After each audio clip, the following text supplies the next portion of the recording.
a todos los asistentes, a todos los compañeros y colegas que se han incorporado a esta tercera jornada de este convenio, ¿no es cierto?, de colaboración entre el INAP y la ANEF. Es nuestra tercera jornada de un tema muy interesante, por supuesto, para todos nuestros afiliados, dirigentes y para la propia agrupación y por supuesto para el Instituto de Asuntos Públicos. Sin más, solo agregar a lo que ya ha señalado Felipe, que bueno, él enunció a los cuatro exponentes, y el orden, tal como se le señalaba a él, es Rodrigo Egaña. Bueno, es decir que Rodrigo Egaña es académico del Instituto de Asuntos Públicos de la Universidad de Chile. Está Margarita Portugués, nuestra compañera dirigente, presidenta de Anfutel, Raúl de la Puente, expresidente de la ANEF y actual consejero de la CLATE, y la compañera Claudia Fun, vicepresidenta de Modernización en la actualidad en la ANEF. Así que vamos a dar inicio inmediatamente de manera de poder utilizar de la forma más ordenada y útil en las exposiciones, pero también entiendo que habrá harta participación respecto a las preguntas, dudas o consultas que quieran realizar los asistentes. Así que dejo con ustedes en primer lugar a don Rodrigo Egaña. Bueno, muy buenas tardes. En realidad es un agrado poder estar en esta tercera sesión del ciclo de trabajo que hemos definido entre el INAP y la ANEF. Aquí está la presentación ampliada. Yo lo que quería era poder hacer una cierta introducción a los temas que nos están convocando hoy día. Quiero saludar, sí, especialmente a mis copanelistas, Claudia, Margarita, y especialmente a Raúl de la Puente, que es un agrado poderlo tener nuevamente como INAP en este ciclo. Recordar que durante su presidencia fue cuando firmamos el convenio de colaboración entre el Instituto de Asuntos Públicos y la ANEF, y Raúl, es un agrado poder verlo nuevamente acá con nosotros. Yo lo que quisiera es hacer algunos comentarios sobre el tema reforma o modernización, partiendo inicialmente por precisar algunos términos que nos pudieran ayudar a ordenar un poquito la discusión. La primera distinción que yo quisiera hacer es la diferencia entre cambio continuo y cambio discontinuo en el Estado. Normalmente entendemos por cambio continuo aquel que no cuestiona la lógica dominante en la organización a la cual nos estemos refiriendo, sino que significa mejoras. Mejoras que pueden ser muy importantes, muy significativas, que hagan que el trabajo sea mejor hecho, pero dentro de lo que ha sido definido. Y hay cambios discontinuos, que son los que alteran el razonamiento, la manera de enfrentar una temática desde el Estado. Pone nuevos valores, nuevos actores, nuevas relaciones entre personas y agrupaciones, y normalmente las reformas se caracterizan por ser más bien cambios discontinuos, y las modernizaciones se caracterizan por ser cambios continuos. Entonces, esta es una primera distinción que a mí me parecía útil poder establecer. ¿Cuál es una segunda? Es aquella que distingue entre qué es lo que queremos obtener como resultado de la acción del Estado y cómo nos organizamos en el Estado para obtener eso que queremos alcanzar. Las reformas que afectan el diseño y el funcionamiento de las instituciones son aquellas reformas que nos permiten de mejor manera alcanzar lo que ya ha sido definido que queremos obtener como resultado de la acción pública. Y esas normalmente se conocen como reformas institucionales.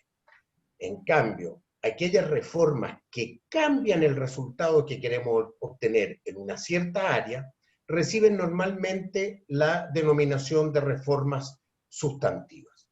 Y la tercera distinción que yo quisiera introducir muy rápidamente es la diferencia entre reforma administrativa que son reformas que apuntan básicamente a mejorar la gestión y se identifican con el término modernización de la gestión pública, y aquellas reformas más amplias y profundas que cambian el rol del Estado frente a la sociedad, la manera como se organiza el Estado, y que esas se entienden normalmente como reformas del Estado. Las reformas del Estado, por lo tanto, en general son cambios discontinuos. Las modernizaciones de la gestión pública son cambios continuos. Ambos tipos de cambios referidos a las reformas institucionales, entendiendo que las reformas sustantivas, en la mayoría de los términos o en los casos en los cuales se vayan a aplicar, requieren de amplias reformas del Estado. Ahora, ¿cuál es el juicio que tenemos sobre el Estado hoy día? Porque normalmente si el juicio es muy positivo sobre el Estado, el incentivo a hacer reformas va a ser mucho menor. Pero hoy día tenemos un juicio extraordinariamente crítico sobre el Estado. Hay desconfianza, hay centralismo que no da espacio a las regiones, hay baja participación ciudadana tanto en la democracia representativa como en la gestión pública, hay procedimientos poco claros que no permiten el reclamo de los afectados, las regulaciones y las fiscalizaciones en muchos casos son muy permisivas, hay deficiencias en los servicios de salud, de educación, de pensiones y en otros, y en general, y eso lo señalan muchas encuestas, hay una sensación de abuso que es experimentada por la mayoría de las personas, que se encuentra desvalida frente a la acción de lo público. Y junto a este juicio, uno podría señalar cómo el juicio adquiere un carácter distinto en el momento en el cual está. Ciertamente, el 18 de octubre significó un quiebre en el proceso iniciado en la transición de la dictadura a la democracia ya hace 30 años, en el 1990. Y el acuerdo político del 15 de noviembre abrió la posibilidad de avanzar hacia una nueva constitución. Ahora, en este contexto, con este juicio y en este proceso social y político, la agenda de modernización que ha planteado el gobierno es, a mi juicio, absolutamente insuficiente para hacerse cargo de la problemática que enfrenta el Estado. Y por lo tanto, nosotros deberíamos abrirnos a un proceso de construcción de una agenda de reforma del Estado que adecue el rol que el Estado tiene a la nueva Constitución y a las nuevas condiciones que se van a definir para nuestro ordenamiento jurídico futuro. Ahora, ¿cuáles son algunas condiciones iniciales que yo creo que debiéramos de establecer para iniciar este proceso de conformación de una agenda? La primera cuestión es que se asegure una amplia participación de todos los actores interesados. Y esa amplia participación implica realmente que todos estén convocados a participar. Una segunda cuestión que es muy fundamental y que cuando se armó la agenda de modernización del actual gobierno no se contempló, es la amplia participación de los funcionarios públicos, en una participación que sea permanente, activa y propositiva, a lo cual yo creo que este ciclo que estamos haciendo, y en concreto este seminario, puede contribuir. Y yo creo que hay que consensuar las bases para la agenda, a lo menos en dos aspectos.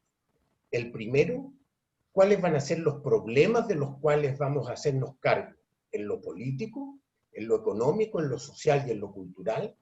Y en segundo lugar, cuáles serán los principios sobre los cuales se va a construir el Estado que vamos a querer construir y en los cuales se deberá sostener el proceso de reforma. Y yo quisiera referirme brevemente a algunos temas que me parece que deberán de estar en estos cuatro acápitos. En lo político, nosotros deberíamos, en primer lugar, avanzar definitivamente y sin titubeos a un reconocimiento pleno de los pueblos originarios y de la multiculturalidad como principio. Debiéramos instaurar una amplia participación ciudadana en la gestión de los asuntos públicos. Debiéramos tener transparencia y probidad a toda prueba y sanción drástica para aquellos que no cumplan estos principios. Debiéramos tener descentralización, a mi juicio, manteniendo un Estado unitario, pero con real transferencia de poder para decidir sobre políticas públicas a nivel regional en las materias que se concuerde que debieran de ser parte de esa transferencia de capacidad de decisión. Debiéramos ciertamente de recrear la política, revalorizándola en su importancia, en su liderazgo y normalizando y perfeccionando su financiamiento. Y un par de puntos adicionales en lo político: debiéramos reequilibrar la relación entre el Ejecutivo y el Legislativo y avanzar, a mi juicio, un gobierno semipresidencial. Y por último, debiéramos de instalar algo que ya lleva más de 20 años en las agendas de los pendientes, que es claramente crear un defensor del pueblo, como existe en muchos otros países. En lo económico, a mi juicio, que la reforma del Estado debiera expresarse en diversas dimensiones. Primero, es un fortalecimiento de procesos productivos en condiciones de trabajo decente, y la OIT lo ha dicho claramente cuáles son esas condiciones de trabajo decente, y con participación sustentable y sostenible en sus frutos. Esto quiere decir de que tenemos que alterar la manera como se distribuye la retribución a los distintos participantes en los procesos productivos. Segundo, yo creo que hay que profundizar el rol regulador del Estado. Hay que regular la regulación. Hoy día la regulación adquiere independencia que muchas veces no es adecuada. En tercer lugar, debiéramos de establecer las condiciones bajo las cuales el Estado podrá tener un rol productor cuando sea necesario y superar esas restricciones que están hoy día en la Constitución que nos rige. Debiéramos de dar una prioridad al desarrollo de las MIPYMES y poner ahí el foco de todo nuestro esfuerzo en fomento productivo. Yo creo que además debiéramos de establecer planificación indicativa para el desarrollo nacional. No podemos seguir a ciegas en muchas materias. Por ejemplo, la agenda de energía que se definió en el gobierno pasado de la presidenta Bachelet es una forma, a mi juicio, muy positiva de avanzar en esta línea. Y debiéramos de perfeccionar el sistema tributario, yendo a uno más proporcional y mucho más equitativo, pero sobre todo sin evasiones y sin elusiones. Y por último, yo creo que debemos recuperar el control estatal sobre los recursos naturales y entregarlos a su utilización, pero bajo tarifas y tiempos que sean limitados en su periodo de entrega. Después, en lo social, yo creo que aquí definitivamente debemos de ir a establecer ingresos mínimos garantizados por el Estado para los trabajadores activos y los pasivos. Y eso deberá ser una prioridad básica que debiéramos de enfrentar. En segundo lugar, en lo social, debiéramos definir el principio de derechos sociales garantizados y establecer programas de avance en cada ámbito. Es evidente que es fundamental que si a nivel de la norma constitucional se establece el derecho social garantizado, es a nivel de la legislación en el cual debemos establecer la manera como vamos a ir progresando.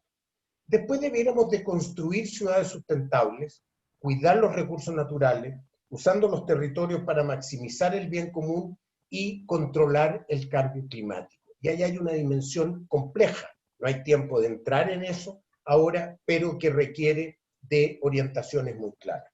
Y por último, debiéramos tener y continuar con los procesos de mejora en la justicia, que sea eficiente y que sancione el incumplimiento de los deberes colectivos que muchas veces nos olvidamos de los mismos.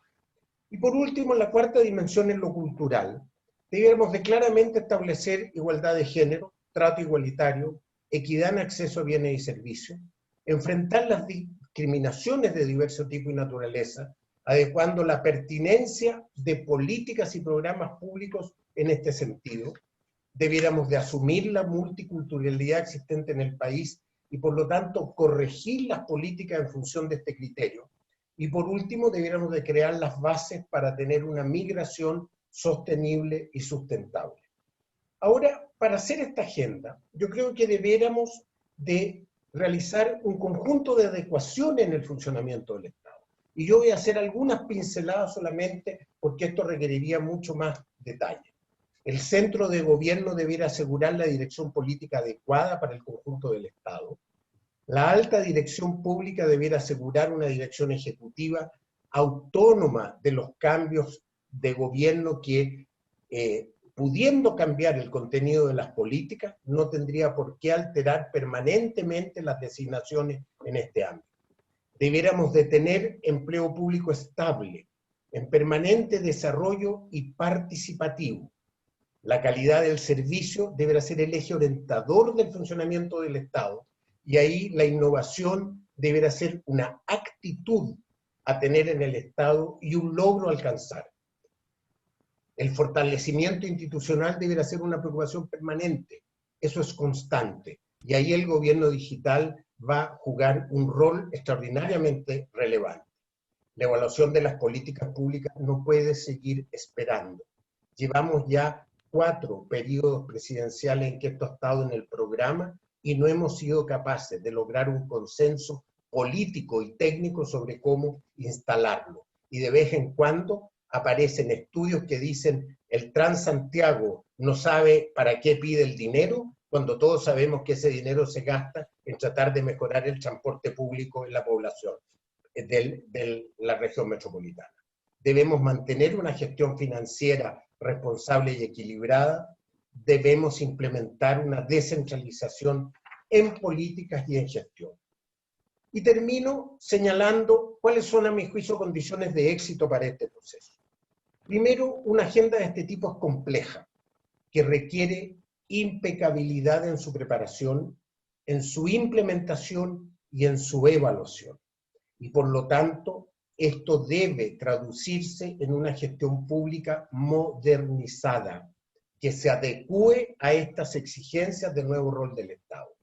En segundo lugar, esta agenda, a mi juicio, debe ser apoyada, sostenida en un amplio acuerdo social y político, que se base en la nueva Constitución, y que esa articulación amplia sea permanente, que no sea una articulación para el inicio, sino que sea una articulación de constante renovación en el tiempo en el cual vamos a tener que estar dedicados a estas materias. La tercera condición, a mi juicio, es reinstalar, o instalar porque ya se sacó del aparato público, la planificación para la sociedad del futuro, que sea indicativa, orientadora, anticipativa, prospectiva. Claramente el mercado ha demostrado que no basta y esta es una actividad en lo público que necesitamos reinstalar. Y por último, necesitamos un liderazgo político y una conducción técnica de este proceso. Y esto, a mi juicio, va a requerir que se instale una autoridad permanente para conducir el proceso de reforma, que pueda ir adecuando los énfasis a las orientaciones políticas de cada gobierno que venga, pero que conduzca el proceso en una línea fundamental hacia el futuro. Ciertamente, los desafíos que tenemos, a mi juicio, en esta materia son enormes. Frente al dilema reforma o modernización, claramente yo opto porque aquí necesitamos avanzar hacia una reforma muy amplia y muy profunda, y esa, como dije, deberá ser producto de un gran consenso ciudadano. Muchas gracias, Ana María.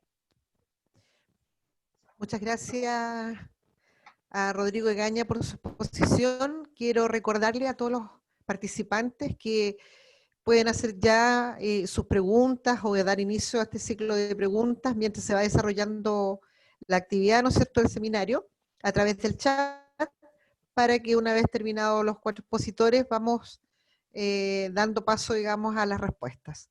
Quiero dejar con ustedes ahora a la compañera Margarita Portugués, presidenta de Anfutel. Hola, buenas tardes a todas y a todos. Primero agradecer este espacio de debate, de formación entre la ANEF y bueno, de Asuntos Públicos. Muy contenta de estar compartiendo acá con grandes compañeros de la ANEF. Desde ahora yo vengo a hablarle desde mi rol de funcionaria pública y presidenta de una asociación de funcionarios. Funcionarios de telecomunicaciones, soy funcionaria pública de la Subsecretaría de Telecomunicaciones. Y desde esa perspectiva creo que el debate en este momento de la modernización del Estado contribuye al proceso histórico que nos estamos encontrando, que es el cambio constitucional. Por lo tanto, creo que desde esa perspectiva nos aporta este ciclo y mi mirada va a ser desde ahí. Por eso quería contarles de dónde venía. Va a ser enfocada desde cómo el rol de la política, de los cambios de gobierno, afecta la operatividad de la función pública, impidiendo también un Estado moderno, ¿no?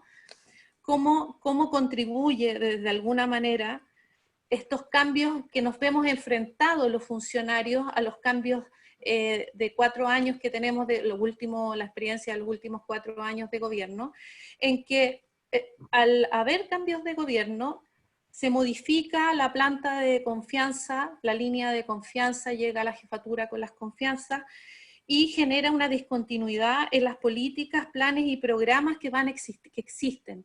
Y eso lo vivimos la mayoría de que somos funcionarios con bastante tiempo, en que hay un cambio de gobierno y proyectos quedan detenidos, inversiones que se hicieron en ese proyecto, incluso recursos humanos que se contrataron para empujar dichos proyectos que venían de algún programa de gobierno instalado en un servicio. Yo creo que muchos de los que somos funcionarios, estos ejemplos que voy a dar se replican, y eso profundiza aún más las trabas para mejorar no solo la gestión pública, sino también cómo se aplican las políticas públicas. Al existir esta situación de cambio de las jefaturas intermedias, eso impacta y reestructura los equipos, ¿no? Y eso además va de la mano con lo que mencionaba el profesor respecto al empleo público. Bien sabemos cuál es la situación de inestabilidad laboral que existe dentro de los servicios públicos, lo cual genera una serie de dificultades para los efectos de la aplicabilidad de quién está aplicando efectivamente las políticas públicas. Por cuanto los equipos técnicos, al no ser de confianza muchas veces de las nuevas autoridades que llegan, no se empiezan a prescindir de ellos, o incluso ustedes bien saben, se les desvincula, que les gusta llamarlo, y quienes realmente están aplicando actualmente las políticas públicas no son personas que manejen el know-how. Entonces, toda esta situación de inestabilidad laboral, más el cambio de gobierno, más la falta de confianza, se traduce en que tenemos definiciones de políticas públicas a cargo de personas que no tienen el know-how, ¿ya? Esa es una problemática que se vive y que va empobreciendo también a los cuerpos técnicos de los equipos ministeriales. Estoy hablando desde el nivel central en mi caso, trabajo en una subsecretaría de telecomunicaciones que es evidentemente técnica, que por lo tanto el know-how que existe ahí es súper importante y que lo vamos perdiendo también porque son capturados por el regulado, que esa es una dificultad que tenemos también permanentemente. Entonces vamos perdiendo calidad de profesionales porque además existe esta situación que nosotros nos vemos enfrentados, que es la inestabilidad laboral. Y eso los dirigentes lo vivimos los años que hay elecciones, en los cuales las personas empiezan efectivamente a asustarse, incluso evidentemente cuando cambia de Bachelet a Piñera, aumentaron las inscripciones en las asociaciones de funcionarios, porque veían en las asociaciones de funcionarios una posibilidad para evitar ser desvinculados, porque no se sabía qué iba a suceder. Ahora, ¿qué es lo que ha sucedido en los últimos años en los distintos servicios? Y desde esa perspectiva hablo, es que tenemos entonces gente que incluso pudiendo acceder a un cargo de jefatura no ha querido por miedo después de ser removido, o que definitivamente se van al regulado, o son despedidos. Y ahí tenemos un problema actual, porque también, dado nuestra fragilidad laboral y nuestro contrato laboral, muchos técnicos también han decidido para continuar tal vez en su trabajo, no representar ciertas definiciones que finalmente se traduce en una mala aplicabilidad de las políticas públicas, y finalmente, ¿quiénes son los afectados? Los ciudadanos. Entonces, más que nada es compartir ciertos vicios que uno visualiza a lo largo y en el transcurso de funcionario público, donde ve que intenta cada administración crear una rueda, incluso siendo muy deficiente en la administración de los fondos públicos, no confiando en los equipos que tienen la expertise técnica, y en el fondo evidenciando y obstaculizando una mejora en la gestión pública. Para eso hay varias, sabemos que la alta dirección pública ha querido en el fondo mejorar esta situación respecto a la autonomía de las jefaturas con los gobiernos de turno. Situación que también hemos visto que no ha sido del todo, ha solucionado esta problemática. Es evidente que tiene que seguir mejorándose, ya sea que el servicio civil tenga no solo atribuciones más que nada de norma o de conducir, sino más de sancionar ciertas situaciones que hemos visto que los distintos servicios no se realizan, sin perjuicio de que son muy bien intencionadas, sobre todo lo que son las instrucciones respecto a gestión de personas en los distintos servicios. No tienen la obligatoriedad los servicios de realizarlo, o realizan lo mínimo. Ahora, bueno, con una modificación última hubo que uno puede reclamar en el fondo a la Contraloría, pero tampoco quienes somos dirigentes teníamos las herramientas para obligar de alguna manera a los servicios al cumplimiento de las normas del servicio civil.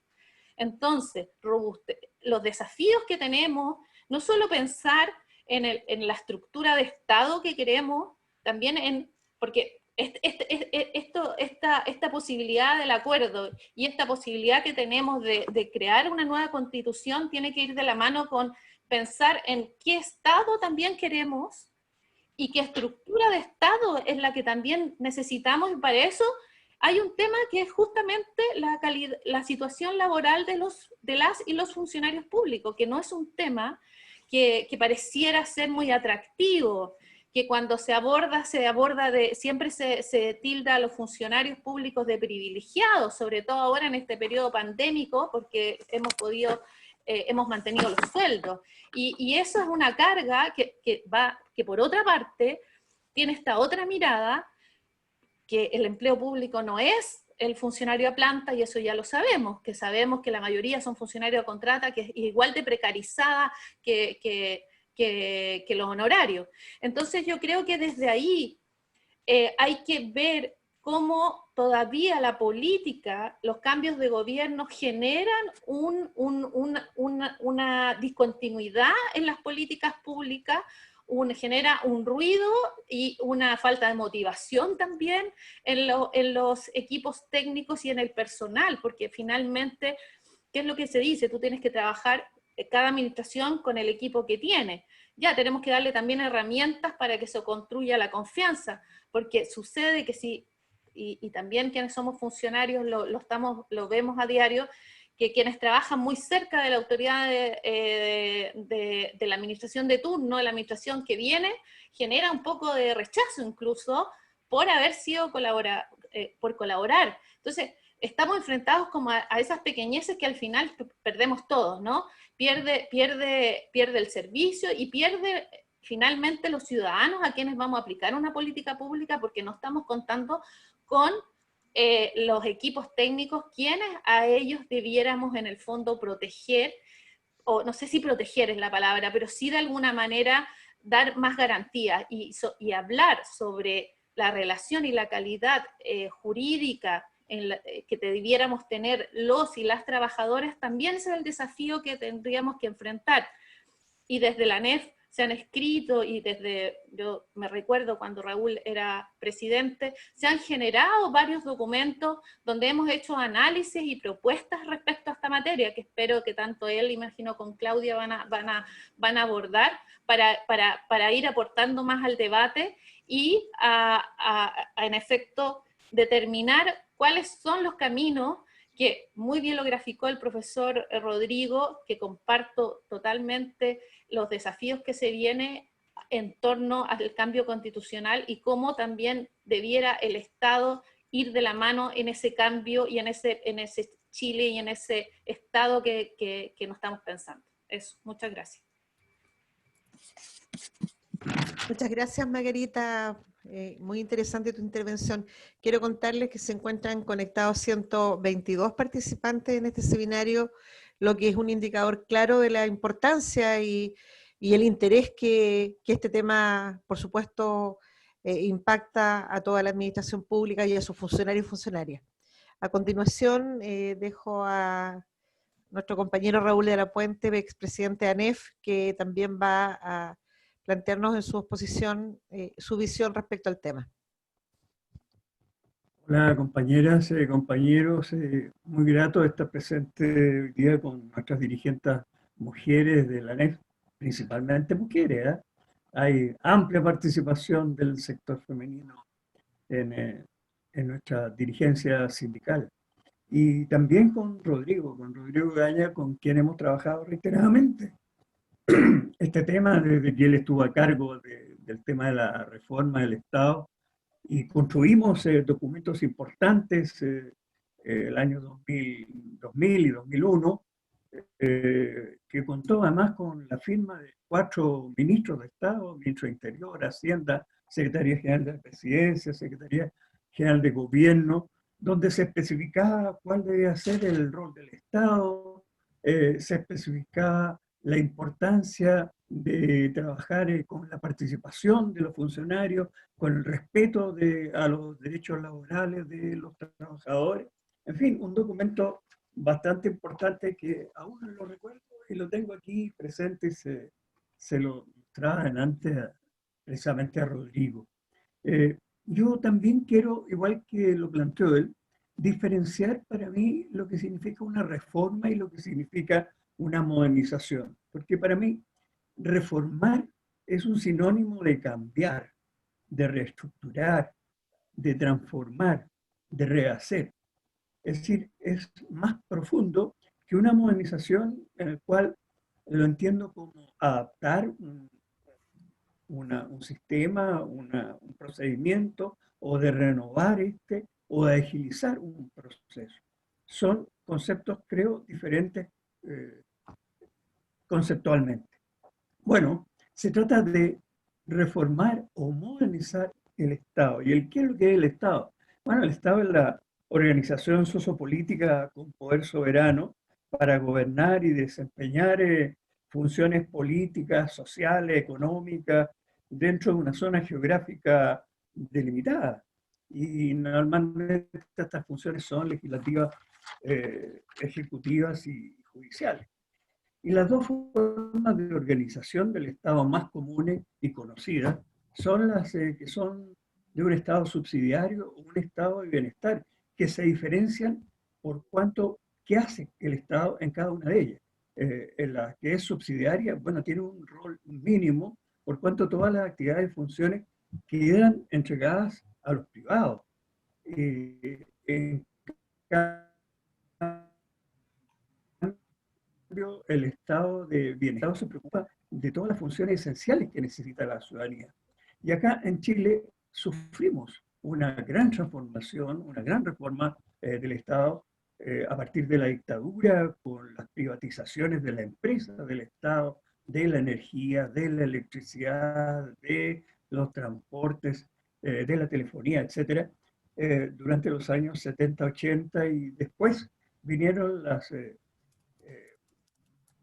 reformas a los servicios públicos mismos, a las, eh, bueno, a las AFP, los ISAPRES, los colegios subvencionados, que reemplazaron precisamente la salud pública, las instituciones públicas de previsión, etcétera, y de educación.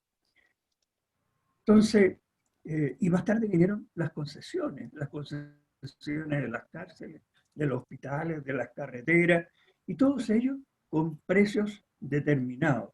Mis políticas públicas, principalmente, cuya preocupación era achicar el Estado, producir mayor eficiencia, hacer lo mismo, pero con menos recursos, digitalizar, automatizar, bueno, y dejar los valores que se entregaban a precios, y precios que obedecían a la oferta y la demanda.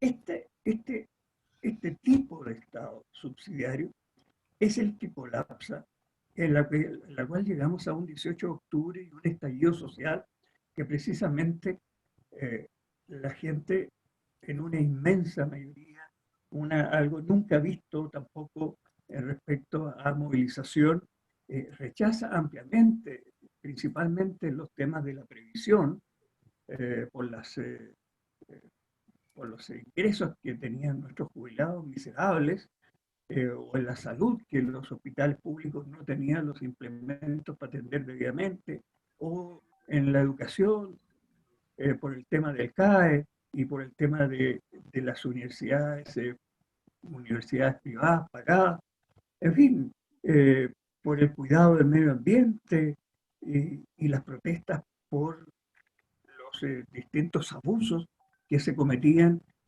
Bueno, y esto comienza con un alza en el metro, en el transporte, al igual que esa otra gran movilización que dirigió precisamente don Clotario Blest, que se denominó la Revolución de las Chauchas eh, en los años 50. Entonces, aquí hay un colapso del sistema de desarrollo social, económico, social, que está basado en este sistema de mercado externo con un Estado subsidiario, ya lo definíamos como, con una gran desigualdad social. Y no alcanza a solucionarse y viene posteriormente la pandemia. Y la pandemia lo que hace es precisamente dejar más al desnudo las desigualdades, la pobreza, el hacinamiento, el empleo informal y precario, la marginalidad, los problemas de la tercera edad, etc. Entonces, aquí se trata de que aquí quien interviene frente a todas estas situaciones, una vez más es el Estado. El Estado que en épocas de catástrofe también, terremotos, tsunamis, inundaciones, etcétera, es el que interviene también en este caso. Y junto a los trabajadores son los que enfrentan esta situación de hacinamiento, ya sea los trabajadores de la salud, los trabajadores municipales que recogen basura, los trabajadores de los supermercados, los funcionarios públicos que están en las fronteras, aduanas, SAC, etcétera, son los que enfrentan este problema, y son los trabajadores y el Estado es lo que asumen este problema precisamente frente al estallido y la pandemia. ¿Cuál es la lección? La lección que nos deja estos dos fenómenos son que aquí hay un colapso del sistema de este Estado subsidiario y que es necesario un cambio, una reforma del Estado profunda, una reforma que, eh, bueno, debiera comenzar a por ser, y voy a mencionar 4 puntos que debiera cómo enfrentar este cambio. Primero que nada, un fortalecimiento del Estado y de los servicios que lo componen. Ya está claro, en la salud, en la educación, en la previsión, en la movilización, en la vivienda, un fortalecimiento del Estado en estos servicios que son esenciales. Y para que exista este fortalecimiento es necesario cambiar las reglas del juego. Y cambiar las reglas del juego significa cambiar la Constitución. La Constitución que por primera vez tenemos la oportunidad de que pueda ser, a través de un apruebo, pueda ser cambiada para precisamente cambiar este Estado subsidiario, que está en base a estas políticas de mercado y de Estado subsidiario, y que uno deberá pensar, bueno, ¿por qué cambiar la Constitución va a ayudar a cambiar este Estado subsidiario? Porque en él se contemplan cosas como candados que a través de quórum impiden producir estos cambios. Candados, por ejemplo, en la negociación colectiva de los trabajadores, que deben ser efectuadas solo a nivel de empresa. Candado, que significa de que el Estado no puede asumir empresas, la propiedad de empresas, si no es también por un cambio a través de 2/3 de los congresales. Eh, Cambios en el sistema de la seguridad social, que para cambiar el sistema de seguridad social, la Constitución requiere también 2/3 de... En fin, aquí hay una serie de situaciones en que los empleados públicos no podemos hacer la huelga, o de que los funcionarios públicos a través del Código del Trabajo tampoco podamos efectuar la negociación colectiva, y por lo tanto la necesidad de derogar estas disposiciones legales. Pero para que podamos producir el fortalecimiento del Estado, el cambio de la Constitución que debiera acreditar derechos y no solamente accesos a una educación o una salud pública o privada, sino que derechos a tener este tipo de servicios en forma de buena calidad. Pero para eso es necesario también una reforma tributaria que permita llegar recursos para poder acceder a todos estos recursos que, está claro, debieran provenir de aquellos que tienen más, ¿no? Precisamente de los ricos. Y el término, como decía bien también Rodrigo, el término de las evasiones, de las elusiones, pero también de las exenciones, que son muchas y que también favorecen a aquellos que más tienen. Y para que esto se complemente, es necesario una cuarta, a mi modo de ver, reforma, que es una reforma laboral efectiva, que permite equilibrar los poderes de negociación que hay entre el capital y el trabajo. Y que esto se haga también a través de una política de trabajo decente, que en el concepto de la OIT es un trabajo, bueno, con diálogo social, con fortalecimiento y con, digamos, respeto de los derechos fundamentales que son de la negociación colectiva y derecho a la huelga, y de protección social, que significa también seguridad social. Entonces, aseguradas estas transformaciones estructurales, yo podría comenzar a hablar del tema de modernización. Porque primero lo que se necesita es un cambio de sistema y de una transformación de este sistema de mercado extremo, de Estado subsidiario, que produce todas estas exclusiones y desigualdades. Y en el tema de las modernizaciones, bueno, básico que aquí exista la participación de los trabajadores, exista la participación de los trabajadores, exista el desarrollo de los trabajadores en el trabajo y el respeto de sus derechos laborales. Estos tres puntos son esenciales, a mi modo de ver, en el tema de las movilizaciones que debieran producirse. Junto, por supuesto, también al uso, pero acorde a estos derechos del trabajo, con la tecnología que ha tenido un avance, bueno, vertiginoso en estos últimos tiempos. Y bueno, también con las mejores técnicas de planificación, ejecución, asignación de recursos, entre otros temas. Y eh, para que exista un mejor Estado al servicio de las personas, eh, la participación de los trabajadores, porque los trabajadores somos los trabajadores públicos, en este caso me refiero principalmente, son los que conocen las estructuras y conocen sus trabajos y las necesidades de los ciudadanos. Nosotros estamos en constante, bueno, siempre hablo de son, yo ya no estoy, eh, pero estamos en contacto permanente con los ciudadanos, de manera que conocemos en los distintos ámbitos, conocemos sus necesidades. Y, y porque en un 60% de los trabajadores del Estado son profesionales y son técnicos de alto de nivel superior, y también aquellos que no lo son tienen años de experiencia que son muy importantes también en hacer un buen trabajo. Ahora, respecto a las políticas de desarrollo, en este sector de trabajadores se hace necesaria la aplicación del mérito en todos los ámbitos, en, en todas las instancias, y que junto a una estabilidad laboral para el funcionario público, para que pueda realizar sus fiscalizaciones con toda propiedad, para que no quede expuesto a los cambios políticos de los gobiernos de turno, y con un desarrollo que le permita una capacitación robusta y permanente, porque hoy día los avances tecnológicos van a hacer de que se produzcan muchos cambios en las maneras de trabajar y también en los derechos fundamentales, porque estos cambios en el trabajo, en la automatización, en el trabajo digital, los cambios en el trabajo digital, en el cual se cambia el papel por el computador, en el que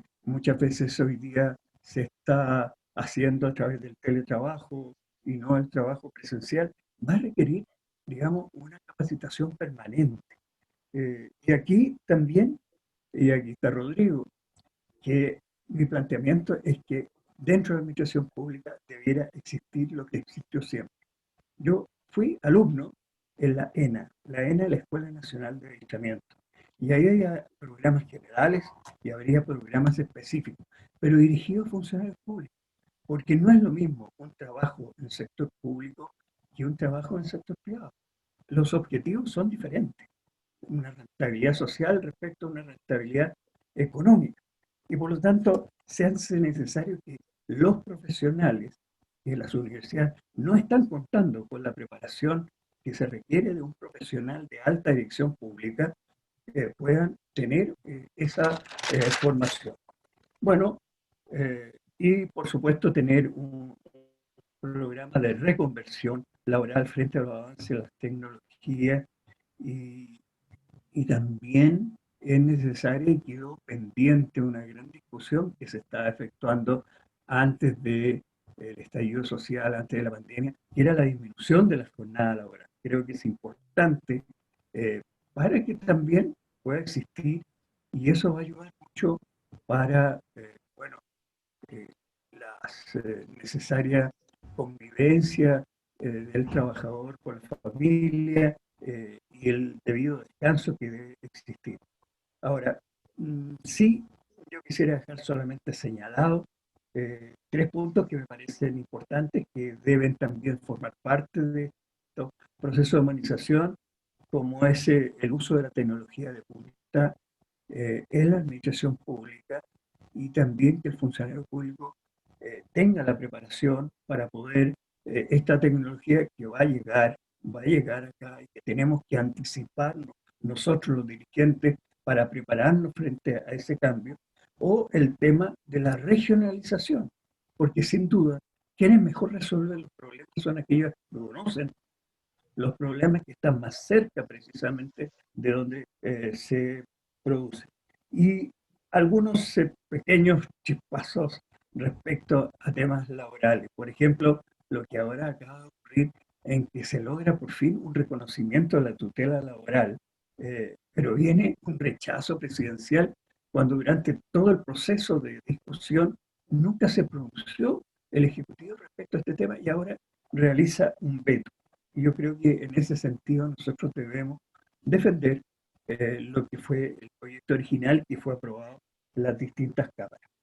Bueno, dejo hasta aquí mi propuesta, que también debe incluir dentro de este proceso de modernización en la etapa de desarrollo del personal, el cambio del sistema previsional, de un sistema de capitalización individual que ya fracasó rotundamente porque no produce pensiones dignas, por un sistema de reparto, un sistema solidario, un sistema que sea administrado por el Estado, que no quede sujeto a los vaivenes del mercado, y por lo tanto que sea no un sistema tampoco con fines de lucro.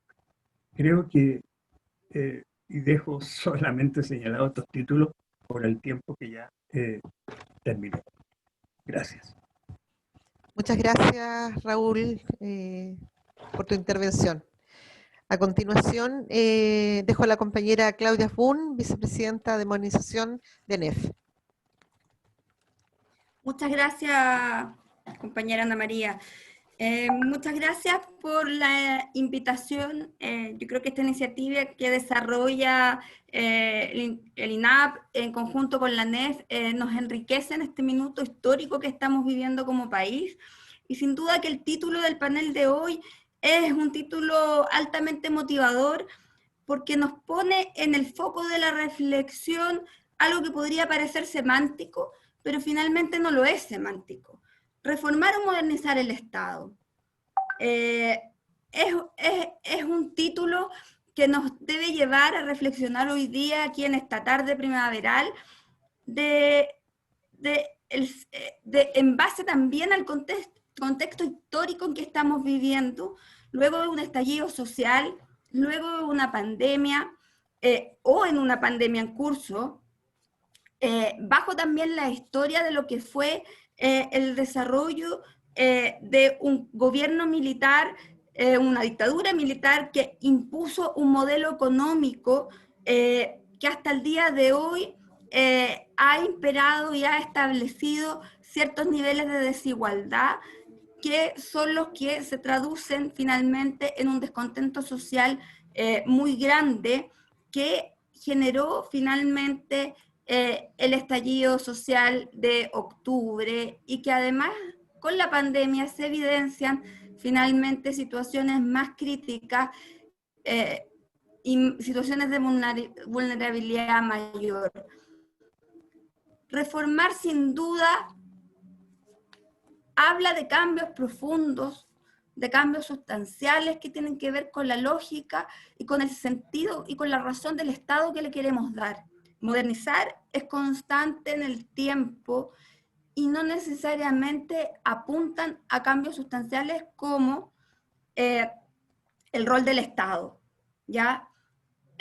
Modernizar, si ustedes analizan la agenda de modernización del presidente Piñera, habla de, él propone una arquitectura que que traspase los gobiernos de turno, ¿ya? Y esta arquitectura, la idea era de que estos procesos pudieran durar, que traspasaran un gobierno y otro, ¿ya? Eso es modernizar. Reformar habla, como muy bien tal vez lo explicaba el profesor Egaña, habla de procesos que no son constantes en el tiempo, sino que aducen a un momento en particular. Y hoy día vamos a vivir un proceso constituyente que nos va a llevar a pensar cómo tenemos que ordenar nuestro Estado. Yo creo que hoy día tenemos que reformar nuestro Estado para luego seguir modernizando. Tenemos que hacer historia. Desde el movimiento estudiantil ha marcado los hitos importantes, han sido protagonistas en evidenciar el descontento social que ha sido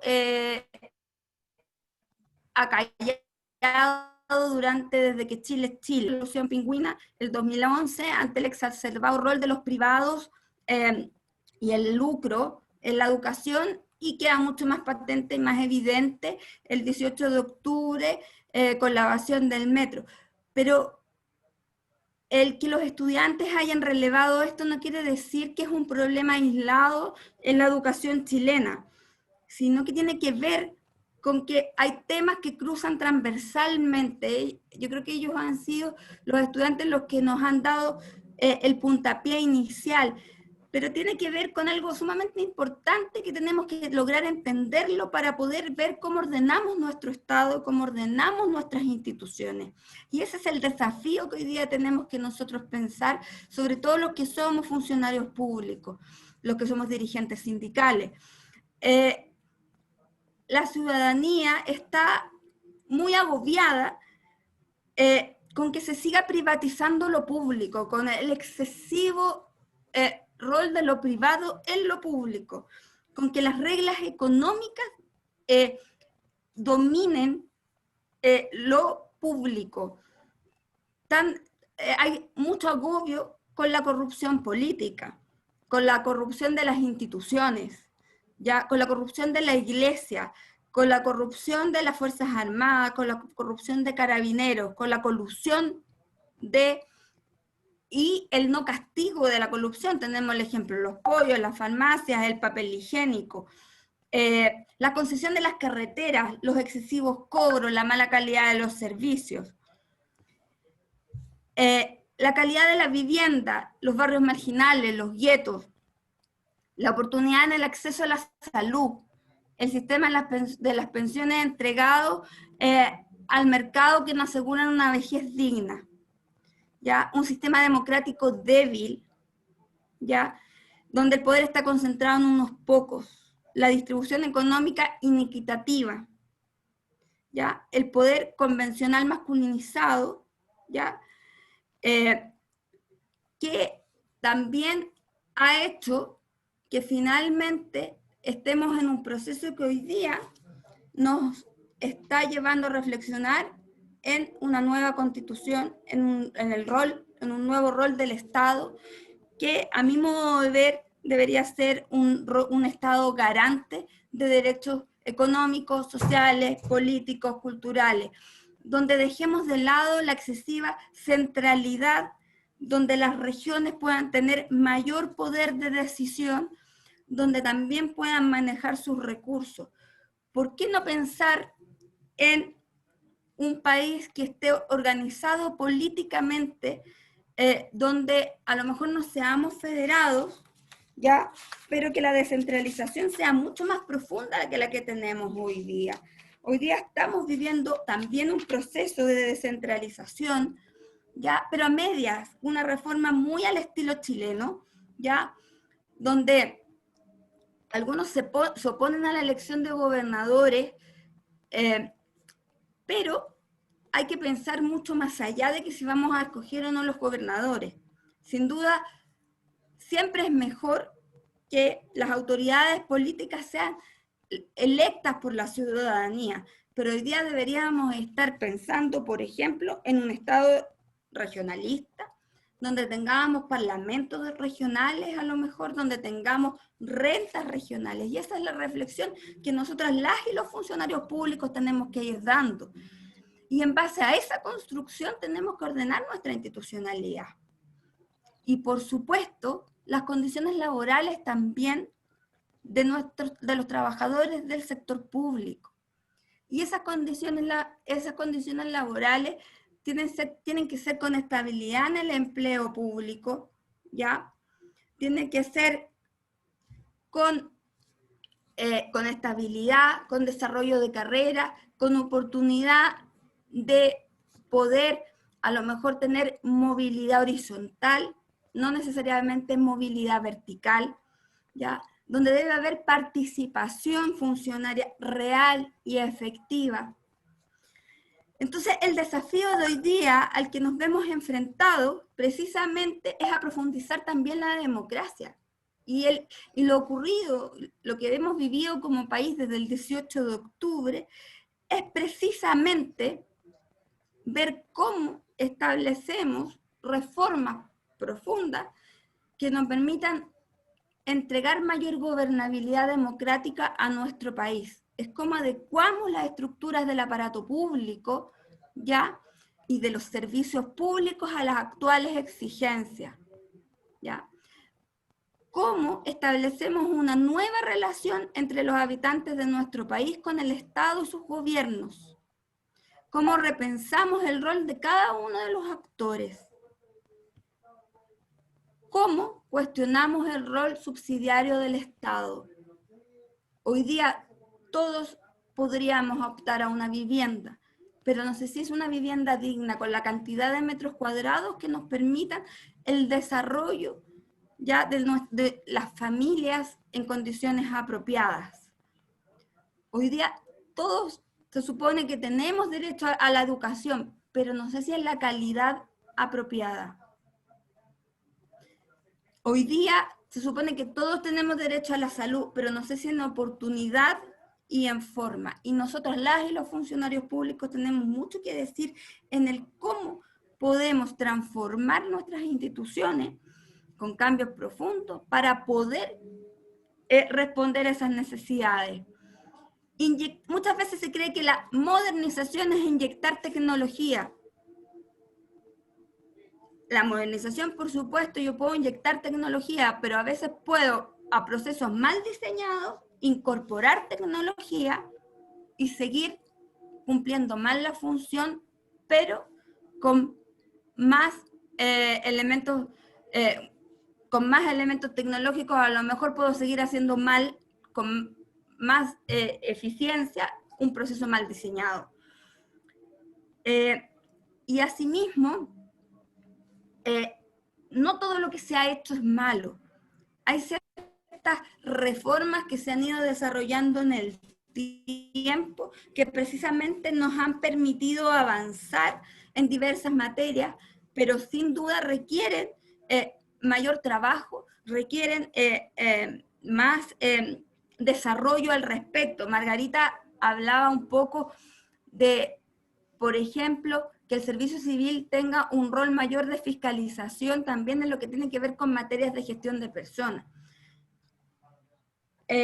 El servicio civil hoy día tiene un rol rector, establece normas rectoras en materia de gestión de personas, y una de ellas es la participación funcionaria de las asociaciones de funcionarios, pero no dice cómo debe ser la adecuada participación.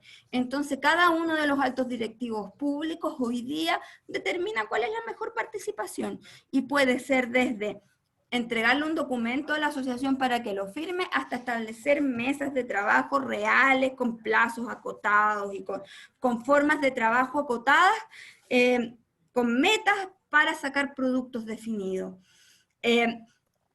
Tenemos el tema de, por ejemplo, el acoso laboral y sexual al interior de la administración pública. Hoy día los sumarios duermen en cajones, están mucho tiempo.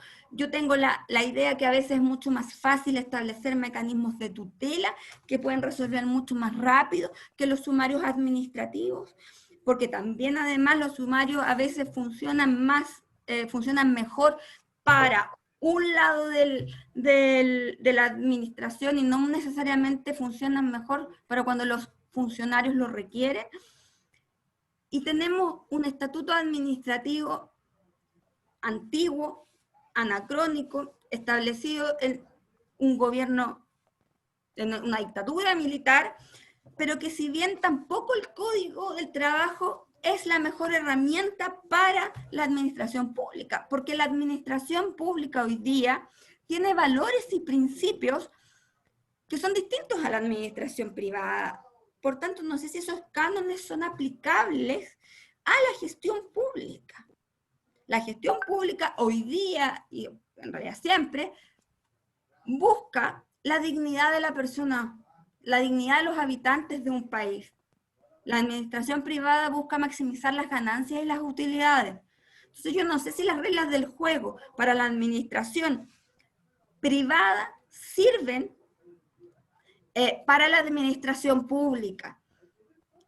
Entonces, el desafío hoy es repensar esto, pero sin caer en establecer estas como ideologías que algunos tratan de imponer, que pretenden flexibilizar el empleo público. Hoy día tenemos un gobierno, y hay que estar muy atentos, que busca flexibilizar el empleo público aprovechándose de la pandemia, busca debilitar la labor del Estado, por ejemplo, por el presupuesto, y estableciendo una metodología de presupuesto de línea base cero, que no es más que hacer borrón y cuenta nueva, partir de cero, revisando todos los programas sociales que ya han sido ganadas de luchas de hartos tiempos. Hoy día también tenemos servicios públicos que tienen mejores condiciones que otros y se invierte más que otros. Y eso tiene que ver con los énfasis que ponemos a el desarrollo de ciertas temáticas. Por ejemplo, no puede ser que en infancia en nuestro país se gaste muy poco presupuesto. No puede ser que en cultura en nuestro país gastemos menos que otros países que en la OCDE. Cuando la cultura debería ser un derecho humano garantizado, porque genera efectos en los seres humanos que nos evitan otro tipo de cosas. Por ejemplo, inciden en la salud mental. Hoy día tenemos que repensar todo eso en el marco de la nueva Constitución. Tenemos que plantearnos nosotros como funcionarios públicos, como dirigentes sindicales, el Chile que queremos, un Chile garante de derechos. En particular, siento yo, y aquí puedo dar una opinión desde tal vez yo soy directora nacional de la ANEF, soy consejera regional, pero también soy funcionaria del servicio civil. Y creo, por ejemplo, para poner un caso un ejemplo de reforma que podríamos desarrollar, que nos permitiera dar mejores condiciones laborales para las y los funcionarios del sector público, es generar algún ente que nos permita, me dan un segundo, silencio por favor, que nos permita lograr establecer un cuerpo de alta dirección pública conectada con la gestión de personas. Y para eso necesitamos tener un ente rector que además se encargue de hacer un link entre la gestión de personas y la alta dirección pública. Y desde que se crea ese sistema hasta el día de hoy, eso está al debe. Los 4 centros de pensamiento tienen una propuesta que habla al Consejo de Alta Dirección Pública, este Consejo de Alta Dirección Pública, expandirlo a que también se preocupe en la gestión de personas. Pero se olvida de algo muy importante, de a ese Consejo de Alta Dirección Pública incorporarle la participación funcionaria, por ejemplo, de agregar la representación de la ANEF como representante de este consejo. Y yo no solo le agregaría la representación de la ANEF, le agregaría también la participación de las universidades y de la sociedad civil, que hoy día tiene mucho que decir y han sido protagonistas de los grandes movimientos sociales. ¿Y por qué tienen que estar todos estos actores representados? Porque finalmente los altos directivos públicos, que son los que ejecutan las políticas públicas, tienen que estar conectados con la ciudadanía y sus demandas y con lo que este nuevo Chile requiere. ¿Por qué con la academia? Porque tenemos que saber lo que en materias de gestión de personas se está llevando a cabo. Y porque tenemos que ir proponiendo y estando en boga todo lo que en materia de gestión se pudiera aplicar a la gestión pública. Pero sí, para que este consejo tenga además también no solo un rol rector, sino que también un rol fiscalizador. El presidente de este consejo no debería ser electo por el presidente de turno, sino que debería ser electo entre los mismos integrantes del consejo y se debería transponer en los tiempos de los gobiernos de manera tal de que pudiera hacer un rol de fiscalización objetivo y transparente, y el director del consejo sea distinto al director del servicio civil. Esa es una propuesta que yo le he dado vuelta desde mi rol de funcionaria del servicio civil, que la ANEF la podría estudiar, otros la podrían estudiar, podríamos ir formas. Tenemos que pensar la descentralización. Hoy día estamos viviendo un proceso de descentralización. Hay un traspaso de competencias del nivel central al nivel local. pero ese traspaso de competencia hoy día es absolutamente insuficiente, porque no nos garantiza, por ejemplo, que las regiones tengamos médicos en falencia, no nos garantiza que las regiones puedan manejar sus propios recursos.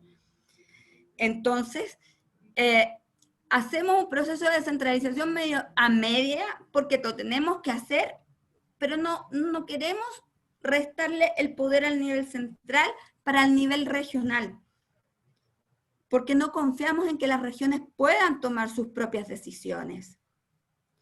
Y lo fundamental hoy día es empoderar y establecer el desarrollo de las regiones. Y ahí es cómo fortalecemos la región y cómo vemos que las competencias que están en el nivel central pasen a las regiones sin tener temor de que se va a desfortalecer la función pública. Muy por el contrario, se va a fortalecer la función pública, pero a lo largo de todo Chile. Ese es el desafío que hoy día tenemos que tener. Hoy es cuando. Hoy estamos todos llamados a dar ese debate. Hoy vivimos un proceso histórico. Hoy tenemos que repensar el rol del Estado y cómo este rol del Estado va a permear nuestras instituciones. Tenemos a los carabineros absolutamente desacreditados. Compañera Claudia, disculpe, estamos pasaditos ya en el tiempo para poder pasar a las preguntas. Así, para cerrar, estamos con instituciones que vía imposición, por ejemplo, controlan el orden y generan represión. Y además se le asignan recursos. Entonces, desde ahí, bajo este momento histórico, hoy día el llamado es ese, es a pensar un rol del Estado, una nueva constitución, y cómo eso va a implicar organizar la función pública y, por supuesto, velar siempre por las demandas que establecía claramente Raúl, demandas históricas de la ANEF, pero también, por supuesto, y con esto cierro, Ana María, pero también acercarnos a demandas nuevas, de generaciones nuevas de funcionarios públicos. Yo creo que eso es fundamental. Tenemos que velar también, por ejemplo, por lo que las y los funcionarios públicos más jóvenes quieren, y para también retener el talento en la administración pública. Gracias, compañera. Gracias, Claudia. Bueno, en virtud del tiempo que nos va quedando, bueno, voy a pasar a leerles las preguntas que nos han llegado. Voy a hacer dos preguntas primero para que vayan respondiendo y después voy a indicar las otras. La primera pregunta es a todos, ¿ya? Se señala cómo iniciar la reforma cuando la clase política tiene tal nivel de desprestigio que no permite confiar en el accionar de las autoridades de gobierno oposición. En particular, ¿cómo se resuelve la desconfianza? Margarita, ¿quieres iniciar tú ahí la ronda de respuestas? Me gusta la pregunta. Hola. Mira, yo creo que, oye, es súper interesante porque justamente es una problemática que vivimos y que latamente lo dijeron respecto a estamos viviendo estos tiempos de desconfianza, ¿no? Entre las institucionalidades, hacia las institucionalidades. Yo creo que se resuelve cuando tenemos procedimientos claros, cuando tenemos procesos de selección de personal reales, cuando tenemos en el fondo concursos, cuando hacemos los concursos que tenemos que hacer de tercer nivel jerárquico y elegimos al mejor, a la mejor para ese cargo.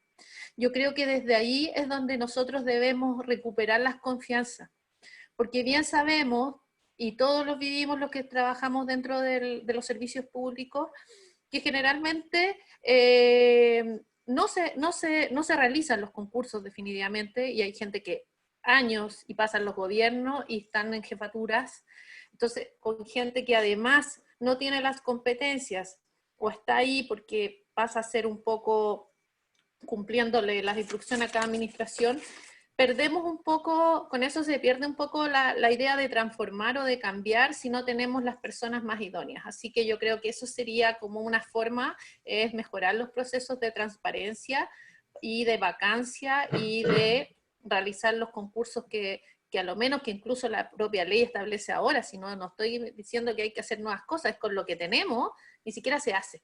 Entonces, si lo vamos a hacer, hagámoslo, y yo creo que desde ahí es como se empieza a recobrar un poco la confianza para ir en el fondo generando las transformaciones que esperamos tener. Muchas gracias, Margarita. Profe Rodrigo Caña. Bueno, muchas gracias por la pregunta. Creo que es un tema central. Yo lo señalaba en mi presentación. Yo creo que algo que caracteriza la situación actual del país es la desconfianza. No solo en el Estado, sino que una desconfianza entre las personas. O sea, yo creo que hemos ido perdiendo los niveles de solidaridad, de vínculo, de relación. Ahora, hacia el sector público, yo creo que no hay receta. Yo me atrevería a hacer una sugerencia, y que yo me atrevería incluso a decir que la podríamos impulsar entre el Instituto de Asuntos Públicos y la ANEF. Yo creo que hay que hacerse esa pregunta servicio por servicio. ¿En qué yo estoy generando desconfianza? ¿En qué materia estoy generando desconfianza? Y eso nos puede llevar a múltiples iniciativas que sean a veces muy pequeñas, a veces más grandes, pero que lleven a poder poner el tema de la necesidad de superar la desconfianza como un asunto que nos compete a todos. Este no es un problema de pensar, es cierto, yo creo que la clase política y la élite política y las élites en general del país están bastante desprestigiadas, pero vayámonos a hacer la pregunta, ¿en qué servicio por servicio, agrupación por agrupación, podemos empezar a hacer una identificación de acciones que podamos emprender para disminuir la desconfianza y generar lazos de confianza? Lo que Margarita decía me parece que es muy importante, yo creo que son temas que deberán de estar, pero yo haría esa invitación, Ana María. Muchas gracias. Gracias. Raúl. Mira, el tema de la confianza tiene que ver con la credibilidad de las personas y el comportamiento y el compromiso de las autoridades, en este caso, porque lo que hay es desconfianza de la autoridad, que en este minuto además se ve expuesta por el grado, por la tecnología de las comunicaciones hoy día. Hoy día tú sabes todo lo que pasa en tu país, en tu comuna, en tu región, en el mundo, lo sabes al instante con audio, con imagen, con texto, etc. Entonces, estás expuesto y la autoridad está expuesta precisamente a eso, y si no se hace cargo de eso. Y esa exposición y muestra la integridad de las personas.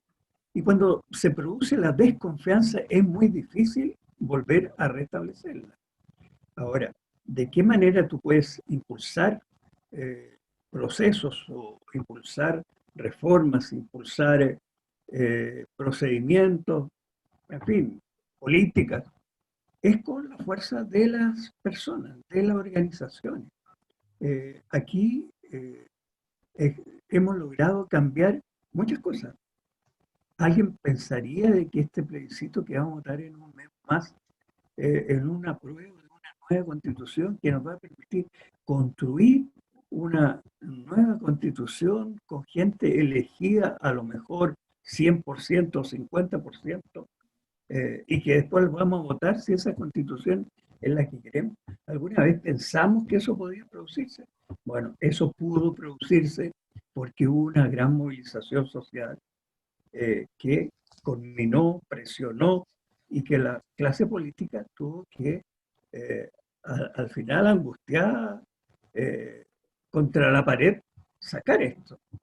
Alguien podría pensar de que en el tema de las AFP íbamos a poder retirar fondos y esta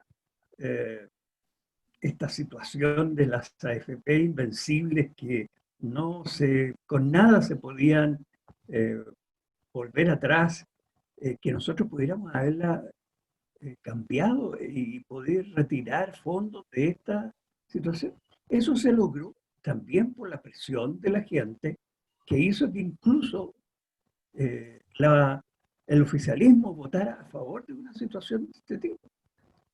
Entonces, yo creo que hay cosas que uno puede hacer con la fuerza de las organizaciones, con las personas que demuestran este grado de compromiso y de integridad, y de esa manera poder avanzar.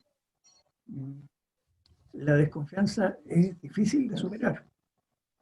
Es difícil de superar. Compañera Claudia. Gracias. Qué buena pregunta, la desconfianza. Yo creo que la desconfianza con justicia se va resolviendo.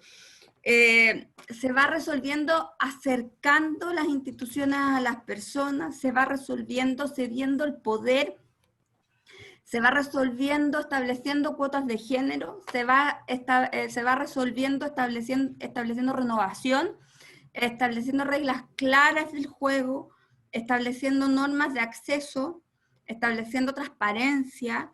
Yo creo que nos queda un largo camino. Hay que reconocer cuando nos hemos equivocado. Las instituciones tienen que no tenerle miedo a castigar los hechos de corrupción, a sacarlos a la luz pública y trabajar en ellos, porque cuando se esconden debajo de la alfombra es precisamente cuando hay más desconfianza. Pero cuando se trabajan, cuando se mejoran, cuando se trabajan para que esto no ocurra, se van organizando. Pero cuando miramos para el lado, cuando nos hacemos los locos, lo que esto no existe, finalmente es donde las instituciones se van alejando más de la ciudadanía y van perdiendo sentido y van perdiendo el norte. No es que sea yo autorreferente, pero el servicio en el cual yo trabajo, el servicio civil, y donde el profesor Egaña le tocó ser director un buen tiempo, fuimos muchas veces solución a problemas de ese tipo, donde se establece el mérito como solución a ese tipo de cosas. Sin duda ese es un camino, pero nos falta mucho más todavía, y tiene que ver por algo que yo creo que a veces los que estamos más cercanos al mundo técnico se nos olvida, que con lo técnico no basta. Tenemos que darle un matiz humano también a la gestión pública, y eso significa acercarnos cada vez más a lo que la ciudadanía quiere. Y cuando seamos capaces de representar eso con hechos concretos, encarnando las demandas concretas, vamos a poder ir generando confianza. Y cuando las personas no se apropien del poder para siempre y cedan espacios de poder a otros, cuando yo vea que el poder no sea solo ocupado por una élite, también vamos a ir generando confianza. Muchas gracias. Profesor Rodrigo Egaña, aquí tengo dos preguntas, voy a indicarles las dos enseguida para que... La primera dice, ¿qué oportunidades y riesgos respecto a la modernización del Estado en el cambio constitucional? ¿Qué oportunidades y riesgos, respecto a la modernización del Estado en el cambio constitucional?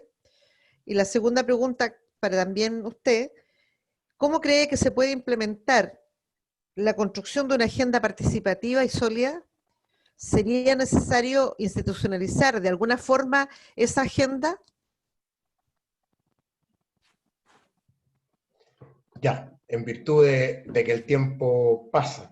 Yo creo que el momento al cual nos estamos abriendo, yo asumo que el 25 de octubre vamos a votar mayoritariamente apruebo, por una inmensa mayoría, y que vamos a ir a una asamblea constituyente elegida completamente para poder construir una nueva constitución. Yo creo que esa nueva constitución nos va a dar grandes oportunidades para discutir los temas que hemos estado viendo hoy día. El rol del Estado, la relación de este con los privados, cómo se financia, qué actividades realiza por sí mismo, cuáles encarga para que las realicen otros, cómo garantiza, etcétera, etcétera. Son todas cuestiones que en la Constitución deberían tener definiciones más explícitas. Y también dejar espacio para que en la Constitución veamos los grandes principios orientadores y la aplicación práctica de esos principios queden más referidas a la legislación, o sea, a los posibles cambios que puedan surgir en virtud de experiencias que se vayan teniendo y mejoras de carácter legal que no requieran necesariamente tener que ir siempre a una reforma de la Constitución, que es nuestra ley matriz. Yo no veo tantos riesgos. Yo no veo tantos riesgos porque lo que hemos avanzado está avanzado en bases relativamente sólidas. Ahora, lo que tenemos que cambiar, eso sí que tenemos que cambiar, y yo creo que es difícil ir para peor. En ciertas cuestiones que tenemos que cambiar, es difícil imaginar que pudiéramos tener normas constitucionales peores que las que tenemos hoy día. Entonces, yo en ese sentido no tengo mayor temor. Sí creo que tenemos que multiplicar la discusión para que se llegue en el año que va a tener el grupo de constituyentes para preparar la nueva constitución, que tengamos la suficiente capacidad para contribuir con aspectos en que hayan distintos grupos aportando en esta materia. Ahora, sobre la segunda pregunta, ¿cómo se puede implementar la participación en una agenda? Yo creo que para poder implementar participación, primero la autoridad tiene que creer en que la participación es necesaria, es valiosa y aporta valor. Cuando una autoridad gubernamental no cree en eso, es imposible que la participación se dé. Entonces, una primera cuestión es hacerse ese test. Hoy día tenemos una ley general de participación, la 20.500, entrega aspectos generales, que yo creo que tenemos que irlo profundizando. Tenemos que profundizarlo a nivel de los servicios públicos. Y ahí yo creo que me da la impresión, no tengo información detallada sobre eso, de cómo está la situación hoy día, pero no tenemos mecanismos de participación. A mí me ha llamado mucho la atención que el mecanismo de consulta que teníamos cuando a mí me tocó dirigir el servicio civil, que constituimos con la ANEF, cuando la presidía Raúl de la Puente, hoy día está suspendido. Hoy día no existe ese mecanismo, que era un mecanismo de conversación, de consulta, de poner temas en común. Ahora, cada quien mantenía su autonomía relativa para tomar sus decisiones. La ANEF como organismo gremial, el servicio civil como un servicio del Estado, pero conversábamos. Yo creo que lo primero en la agenda de participación es creer que la participación hay que tenerla. Segundo, establecer mecanismos de conversación. Y tercero, estar disponible como directivos públicos a ceder en ciertas posiciones, en ciertos momentos, cuando se estime que la conclusión a la cual se ha llegado, producto de la participación, nos va a llevar a mejores resultados. Gracias. Muchas gracias, profesor. Margarita, compañera, una pregunta que viene dirigida a ti. ¿Qué condiciones faltan para modernizar el trabajo del Estado? Sobre todo ahora con pandemia, vimos cuán frágil ha sido el trabajo en modalidades de teletrabajo. A ver, ¿qué es lo que nos falta para mejorar? ¿Qué falta para modernizar, dice? ¿Qué condiciones faltan para modernizar? Bueno, primero tenemos que definir qué tipo de trabajo es el que también nosotros estamos aspirando, y esa discusión es la que también hemos rehuido de alguna manera se ha señalado, o sea, queremos en el fondo mejorar nuestra relación jurídica dentro del estatuto administrativo, queremos repensarnos en un código del trabajo, porque efectivamente hay gente que sí, así lo piensa, y esa no lo comparto, pero son opiniones que hay en el debate respecto al empleo público. Primero, hacer esa reflexión, ese debate, y tomar una definición respecto a esa materia. Por cuanto cuando hablaba, me acordaba la compañera Claudia respecto más que a los funcionarios jóvenes, cuando hemos hecho nosotros reflexiones sobre esta situación, los más jóvenes siempre quieren código del trabajo. ya hay una situación ahí, por lo menos a nosotros nos pasó, hicimos una encuesta incluso, y para ellos era importante pertenecer al Código del Trabajo solo en relación a la indemnización, ya por años de perjuicio. Solamente iba relacionado en eso, entonces yo creo que primero definirnos eso. Ahora, el tema de la pandemia evidenció una situación respecto al rol que han tenido los funcionarios públicos, que se nos ha tratado de ser privilegiados por tener el sueldo, pero hay que destacar que muchos están trabajando en sus casas con sus recursos propios, con su internet, incluso comprándose computadores para poder compartirlo con la familia. Hay todo se ha cumplido la gestión pública, se ha cumplido la función pública, incluso en esta situación tan precaria. El tema es que, a contrario censo, no está regulado el teletrabajo, por lo tanto se evidencia una sobrecarga, una serie de dificultades que me imagino que varios han visto respecto a llamados fuera del horario laboral, a toda la situación de los jefes de hogar, ya sea jefe o jefa de hogar. Entonces todo eso ha incrementado y ha problematizado para algunos el trabajo en su casa, pero a algunos también, así como algunos les ha generado problemas, a algunos también les ha ayudado eso. Entonces yo creo que aquí hay varias reflexiones que hacer y discusiones que abordar para pensar cuál es también el sistema que nosotros, en realidad, sin perder no el cómo voy ahí, sino también pensando en el cumplimiento de la función pública y resguardando los derechos de y el trabajador. Entonces yo creo que ahí hay hartas reflexiones previas y definiciones que no están en este momento muy masticadas, o no tenemos una definición clara. Mira, queremos esto, en estas condiciones, creemos que hay que mejorar el estatuto y modificar en esto.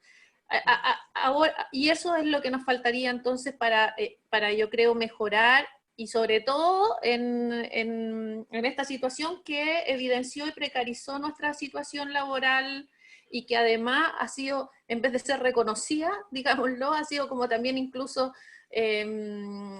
destacada como casi un privilegio que estemos en estas condiciones, siendo que estamos también aportando, como señalé, nuestros recursos, donde tampoco, incluso si tú tienes un accidente en tu casa, no va a figurar como un accidente laboral. Tenemos una serie de deficiencias, o sea, tenemos mucho todavía que ir mejorando.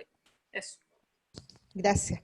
Aquí hay una pregunta a todos, dice, ¿creen que el establecimiento de un tribunal civil autónomo permitiría una mayor garantización de la carrera funcionaria y de la permanencia en el cargo del empleo público? ¿Y creen que el poder político está dispuesto a eso? Claudia, partamos contigo. Qué buena pregunta. Un tribunal civil autónomo, ya, a ver, yo creo que, y voy a ser muy honesta con esta respuesta, y a lo mejor aquí el profesor Egaña, que fue director del Servicio Civil, va a lo mejor a entender lo que yo responda. Yo creo que el sistema de alta dirección pública fue un sistema que se instaló, y no solo el sistema de alta dirección pública, sino que todo lo que hace el servicio civil, que tiene que ver con establecer reglas del juego en materia de gestión de personas, es un sistema que además a mí me tocó instalarlo desde un comienzo, desde el año 2004, cuando teníamos una ley y había que instalar esto. Nos tocó instalarlo muy a contrapelo, donde efectivamente había que instalarlo. No hay que olvidar que el servicio civil, y especialmente el sistema de dirección pública, nace a raíz del caso Mobgate. Entonces, efectivamente, son miles de cargos, de cuotas de poder que antes se escogían discrecionalmente y que ahora pasan a escogerse por un sistema técnico-político. Entonces, claro, de la boca para afuera, era un sistema muy valorado, pero de la boca para adentro, las estructuras de poder antiguas, resistentes al cambio, evidentemente que les costaba aplicarlo. Y yo creo que hasta el día de hoy les cuesta aplicarlo. Las reformas que se desarrollaron en el sistema de alta dirección pública el año 2016 fueron la mayoría reformas de procedimiento, de regular que si no mandan el perfil en cierta cantidad de tiempo, se ocupa el perfil del proceso anterior, porque una de las triquiñuelas que la autoridad utiliza es precisamente el no envío del perfil para no hacer el concurso. Un tema que a mi modo de ver es vital, por ejemplo, es el desarrollo de carrera y la concursabilidad a los terceros niveles, que precisamente fortalece el desarrollo de la carrera funcionaria. Hoy día casi no se desarrollan los concursos de terceros niveles, ¿ya? O se desarrollan en los términos de gobierno, de cambio de gobierno, precisamente porque esos cargos de jefatura tienen un nivel de estabilidad superior porque están sujetos a la evaluación del desempeño. Entonces, efectivamente, todo lo que resta poder a los que lo han tenido siempre, cuesta implementarlo y son cambios culturales profundos que con el tiempo hay que ir aplicándolo y que nos ha costado, a los que los hemos tenido que implementar desde la experiencia, nos ha costado muchísimo en el tiempo aplicarlo, y hay que ir avanzando en aquello porque si no, nunca se van a aplicar. Efectivamente, yo cuando hablan de un tribunal civil, me imagino yo que está la pregunta orientada hacia algún organismo como fiscalizador o algún organismo que en el fondo sancione. No sé bien a qué se refería en particular la pregunta, pero lo que sí puedo yo decir que efectivamente para que esta reforma que partió el año 2003-2004, que el 2004 se materializa cuando parte funcionando el servicio civil, se culmine bien, tenemos que cerrarla con algo que nos permita precisamente sancionar aquellos que no la cumplan. Hoy día es muy voluntarioso, hoy día el servicio civil tiene un rol rector, hay normas, pero efectivamente no hay una sanción, entonces queda muy a voluntariedad de la autoridad de turno. El director del servicio civil pregunta, ¿usted aplicó esta norma? El director dice, sí, la apliqué. Por ejemplo, la norma de, voy a poner un ejemplo, la norma de desarrollar los concursos de planta, hacen un plan trianual, la DIPRES puede darle recursos o no, y esto se informa, pero no hay una obligatoriedad de desarrollarla, y después el servicio civil informa a la Contraloría, pero no hay sanciones administrativas al respecto de quien no las cumple. Y lamentablemente nosotros no somos un país europeo en el cual acá en Chile, si no nos sacan un parte, nosotros nos pasamos la roja. Acá la gente se pasa una luz roja, perdón, acá en Chile la gente no se pasa la luz roja porque te van a sacar un parte. Entonces, si queremos ir generando el cambio cultural, lamentablemente en Chile tiene que ir aparejado de una sanción. ¿Y por qué es importante fijarnos en los altos directivos? Porque si los altos directivos públicos no le ponen el énfasis al tema de la gestión pública, de la dignidad en el empleo y del trabajo decente, no sacamos nada con tener un paquete normativo gigantesco si no tenemos altos directivos públicos que impriman un sello en eso. Y lamentablemente yo he visto desvinculando altos directivos públicos, altos directivos públicos que desvinculan funcionarios sin saber siquiera o sin haberlos evaluado como corresponde, sin siquiera saber que existen normas, y ahí efectivamente hay algo que tenemos que seguir perfeccionando y seguir trabajando. Gracias, Claudia. Raúl. Anita. Sí, Raúl, a ti la pregunta. Te repito la pregunta. La pregunta esta... Sí, pero era la misma para todos. Mira, yo creo que se refiere a tribunales contenciosos administrativos. Se me ocurre que esa puede ser la interpretación, puede ser una interpretación de lo que plantea quien pregunta, y que existen en países de la OCDE. Recuerdo un estudio que hizo el Ministerio de Hacienda a propósito de algunas reformas que nosotros pretendimos implementar dentro de la administración pública, y se hizo un estudio del empleo que existía en los países de la OCDE. Y ahí efectivamente existen instancias de apelación frente a la vulneración de derechos de los funcionarios públicos, donde, bueno, podía uno apelar y en base a eso eh, poder lograr revertir alguna situación de crisis. Ahora, yo quisiera referirme brevemente a las anteriores preguntas, porque, compañeras y compañeros, mira, la legalidad se construye. Nosotros, el movimiento sindical, no avanza en base a la legislación existente. El movimiento sindical crea legislación para poder suplir, solucionar los problemas de derechos y las reivindicaciones de los trabajadores. Por eso es que es muy importante la organización sindical y que son las organizaciones sindicales cuando tenemos la fuerza, el poder de movilizar a nuestra gente para poder cambiar situaciones que son contrarias a nuestros derechos y a nuestras reivindicaciones.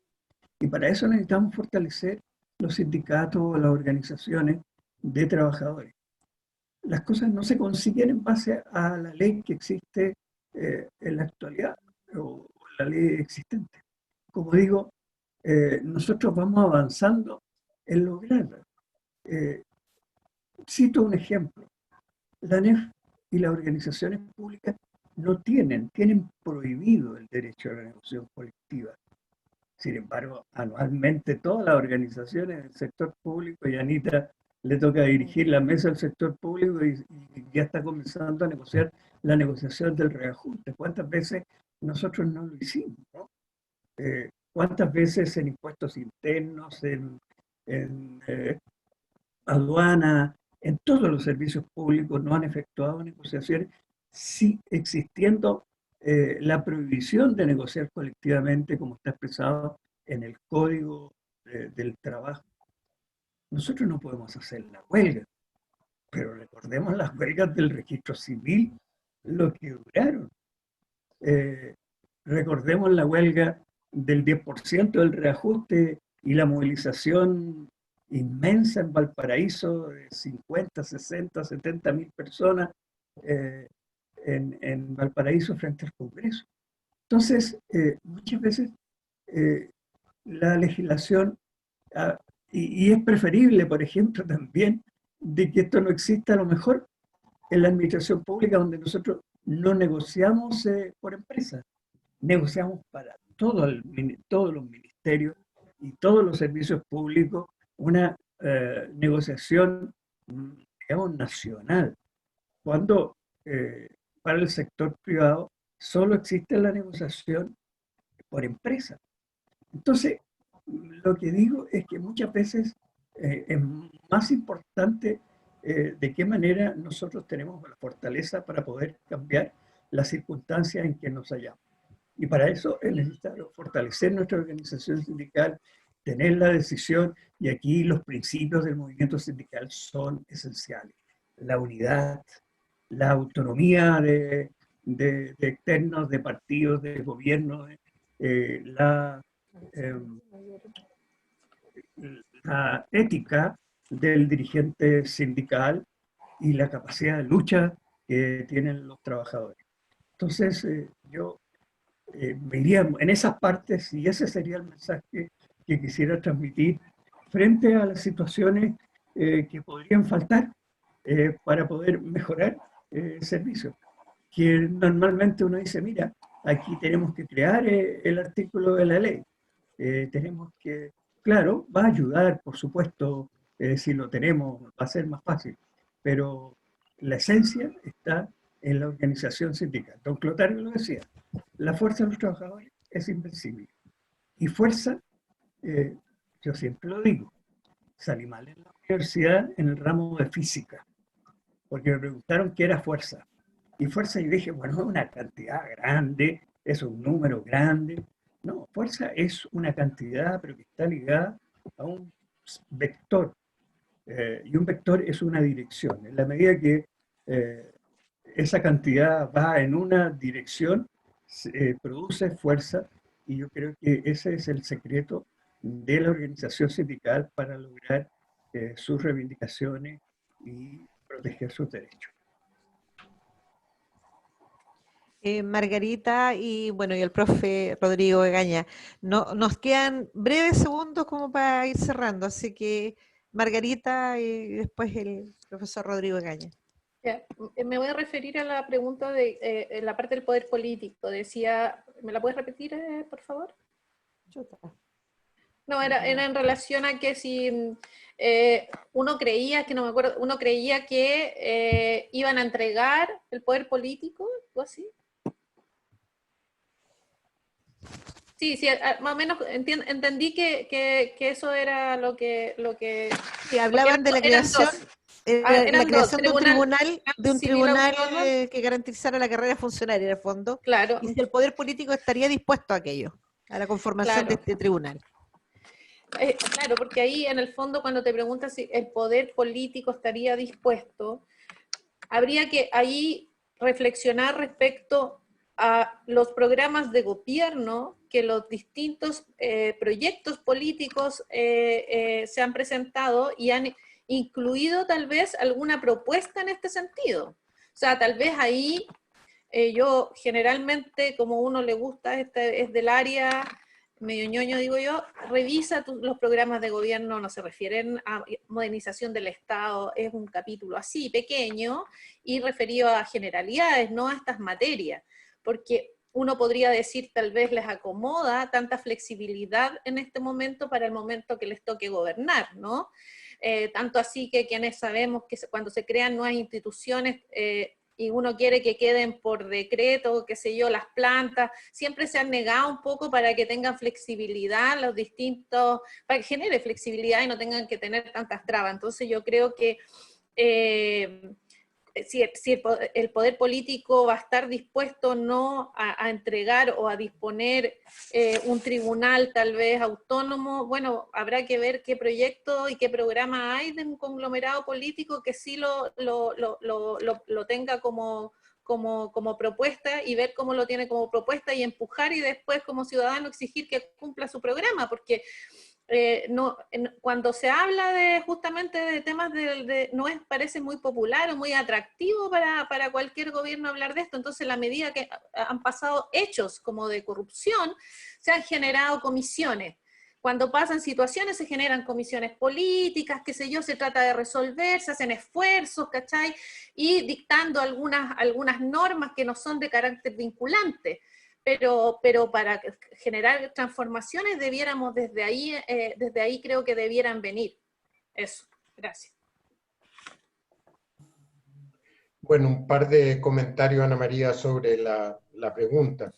Si tiene que ver con cómo garantizar la carrera funcionaria, yo creo que antes de poder crear un tribunal civil autónomo que pueda dirimir conflictos en torno a la carrera, yo creo que deberíamos de avanzar en concordar qué es lo que debiera de ser una carrera funcionaria.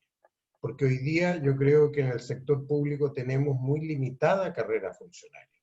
Yo creo que cuando la carrera funcionaria solo se refiere, y Claudia hablaba de ese punto, que tuvimos un foro hace un tiempo con el presidente de la ANEF, José Pérez, en el Colegio de Administradores Públicos, realmente sobre empleo público. Ahí discutimos más largo de estos temas. Yo creo que primero tenemos que avanzar en poder perfeccionar la carrera funcionaria. Tenemos, yo creo que el tema de la movilidad horizontal en el sector público sería muy importante que lo pudiéramos empezar a mirar, cómo se pudiera hacer, cómo se pudiera trabajar, cómo se pudiera implementar, porque cuando tuviéramos realmente una carrera más diseñada, ahí habría llegado el momento de pensar si es necesario un tribunal. Pero yo creo que antes tenemos que avanzar en esa materia. Por el tiempo me quedo hasta aquí. Gracias. Sí, bueno, quiero aprovechar de agradecer a nuestros 4 panelistas, al profesor Rodrigo Egaña, a Margarita, a la compañera Margarita Portugués, a la compañera Claudia Asbun y al compañero Raúl de la Puente. La verdad que estamos súper ajustados, inclusive quedaron preguntas, y pido las excusas, quedaron algunas preguntas, traté de elegir las que fueran más integrales o más globales, se hizo el esfuerzo, pero por un tema de tiempo, digamos, no pudimos. Dejarles invitados para que sigan participando del ciclo ya que hemos estado organizando entre ANEF y el INAPI. Y solo quisiera dar un minuto para la compañera Yasna Frías, que se va a decir un par de palabras al cierre ahora, porque, bueno, ella se acaba de hacer cargo de la vicepresidencia de capacitación en la ANEF, así que, compañera Yasna.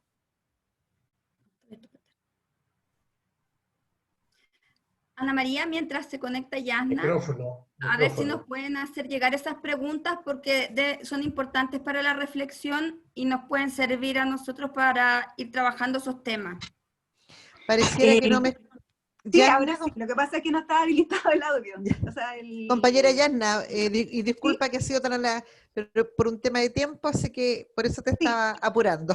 Sí, no se preocupen. Sí, es un segundo, dar las gracias a todos y todas por este espacio. Hablar en nombre de nuestro presidente, José Pérez Débili, que no pudo estar hoy día porque estaba en una reunión con DIPRES, y dar las excusas necesarias por su hoy día no estar. Él entiende que estos espacios son muy importantes, para nosotros como ANEF son muy importantes, generar espacios de debate que permitan un análisis crítico. Pero como bien decía don Raúl ahí, este análisis crítico es el vector para generar cambios trascendentales. El análisis y el debate debe permitir generar los cambios políticos necesarios. Y en eso la ANEF requiere estos espacios para que con todos y todas podamos generar esa fuerza. Así que agradecer la participación tan activa que se ha generado en estas instancias y agradecer los panelistas que creo que estuvieron muy clarísimos y que se generó un espacio rico en discusión. Eso, gracias a todos y todas. Bueno, reiterar el agradecimiento, bueno, en particular, bueno, y en especial a todos los participantes que en su gran mayoría se mantuvieron hasta el final de toda la jornada, y reiteramos nuestra invitación a seguir participando de este ciclo de seminarios que, ya como se los decía, veníamos trabajando hace bastante tiempo con el compañero Bernardo Tapia, entre la INAP, ¿no es cierto?, Instituto de Asuntos Públicos de la Universidad de Chile, y la ANEF. Vamos a continuar con este ciclo, les vamos a comunicar a la brevedad el próximo tema que vamos a continuar en este ciclo. Así que muchas gracias por la atención, reiterar los agradecimientos a los 4 panelistas, voy a replicar las preguntas que quedaron pendientes que no alcanzamos por un tema de tiempo, así que se las voy a transmitir a cada uno de los 4 panelistas para que pudieran, digamos, para la reflexión, para conocer. Así que muy buenas tardes y gracias a todas y a todos. Gracias. Chao, nos vemos. Chao, Raúl, gusto verte. Chao, igual. Chao. Un abrazo. Chao. Un abrazo, compañeros. Chao, Margarita. Chao. Chao.